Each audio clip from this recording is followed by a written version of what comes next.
ኪስህን ብቻ ካየ ተስፋ ትቆርጣለህ። ያጣውን ነገር ብቻ ከቆጠርክ ጸሎት ታቋርጣለህ። የጎደለብህን ነገር ብቻ የምትደምር ከሆነ ለቤተ ክርስቲያን ለቅዱስ እግዚአብሔር ጀርባን ትሰጣለህ።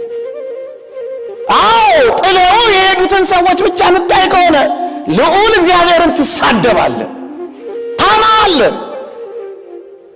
እይታ ነው የሚወስነው።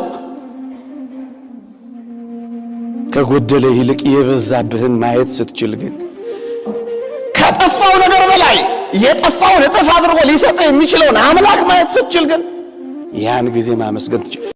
ዝም ስላለ ደፈሩት፣ ጊዜ ስለሰጣቸው የሌላ መሰሉት። ፀሐይ ስላወጣ ጨረቃንም ስላመላለሰ ነፋሳትንም ስላነፈሰ ማይበላትንም ስለሞላ ፀሐይንም አውጥቶ ስላበሰለ ዓለም እግዚአብሔር የሌለ መሰለው። ወዶ ተያዘላቸው፣ አፍቅሮ ተንበረከከላቸው፣ እነሱን ፍለጋ ተያዘላቸው። ከዚህ በቀር ምን አለው ትርጉሙ? ወደ ታች የወረድነውን ወደ ላይ ይዞ ሊወጣ ነው የሞተው። ክብር የጎደለንን ክብር ሊሞላልን የሞተው።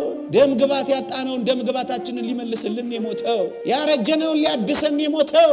የተቀበርነውን ሕይወት ሊሰጠን የሞተው። የወረድነውን ሊያነሳን የሞተው። ከዚህ ሌላ ምን ትርጉም አለ?